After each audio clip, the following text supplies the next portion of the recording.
بسم اللہ الرحمن الرحیم۔ ایک بادشاہ کی شادی کو عرصہ ہو گیا مگر گھر میں وارث کی کمی ہی رہی تو اس نے اپنی سلطنت کے کونے کونے سے اپنی ملکہ کے علاج معالجہ کے لیے حکیم بلوائے۔ مقدر میں لکھا تھا اللہ نے ملکہ کی گود ہری بھری کر دی۔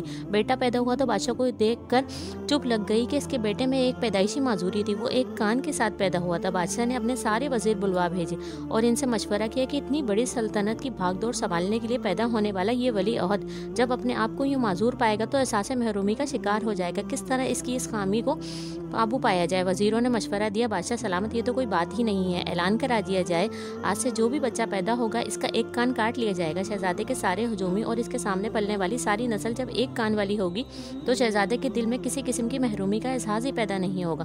حکم نافذ کر کے عمل درآمد شروع کرا دیا گیا۔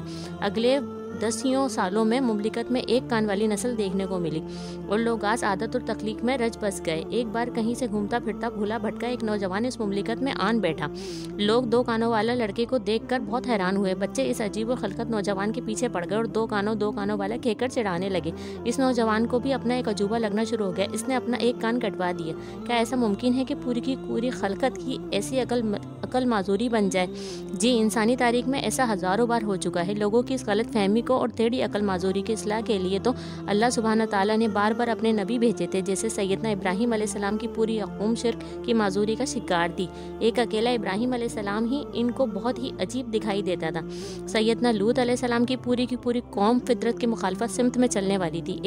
ایک اکیلا لوط علیہ السلام ان میں عجیب دکھائی دیتا تھا کیونکہ وہ ان جیسا کام نہیں کرتا تھا۔ سیدنا شعیب علیہ السلام کی پوری قوم سود اور چور بازی میں ایسی مبتلا تھی کہ ان میں ایک اکیلا شعیب علیہ السلام ہی بہت ہی انوکھا نظر آتا تھا۔ دیکھیے، فقہ میں ایک بنیادی اصول یہ ہوتا ہے کہ سب لوگوں کا ایک بات پر متفق ہو جانا اسے حلال نہیں بنا دیتا۔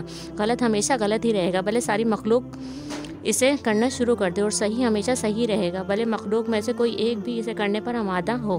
بات کان کٹوانے کی نہیں ہے۔ اگر آپ کو یقین ہے کہ آپ ٹھیک ہیں تو پھر ان کو راضی کرنے کے لیے اپنے سچ سے نہ پھرو۔ اگر وہ غلط پر شرمندہ نہیں تو آپ کیوں اپنے ٹھیک ہونے پر شرماتے ہیں؟ ہماری حوصلہ افزائی کے لیے چینل کو سبسکرائب کرنا نہ بھولیے۔ چینل کو سبسکرائب کریں، لائک کریں۔ اگر وقت اپنا ہے تو سب اپنا ہے، ورنہ کوئی اپنا نہیں ہے۔ اگر لوگ اپنی ضرورت کے وقت ہی آپ کو یاد کرتے ہیں تو برا مت مانیے، کیونکہ چراغ کی یاد تبھی آتی ہے جب اندھیرا ہوتا ہے۔ جیتتے وہ نہیں جو کبھی ناکام نہ ہوئے ہوں، جیتتے وہ ہیں جو کبھی کوشش کرنا نہیں چھوڑتے۔ گناہوں پر نادم ہونا ان کو مٹا دیتا ہے اور نیکیوں پر مغرور ہونا ان کو برباد کر دیتا ہے۔ کسی جاہل یا کم عقل شخص سمجھاتے وقت یہ خیال مت کرے کہ تم اس سے کیا کہہ رہے ہو، بلکہ یہ دیکھو کہ وہ اس کا نتیجہ کیا اخذ کرتا ہے۔ انسان اگر زبان کے استعمال کے بجائے دماغ کا زیادہ استعمال کرے تو بہت سے مسائل اور مشکلات سے بچ سکتا ہے۔ جہالت اور افلاس ترازو کی دوائی سے پڑلے ہیں، اگر متوازی ہو جائیں تو کفر کے نزدیک لے جا سکتے ہیں۔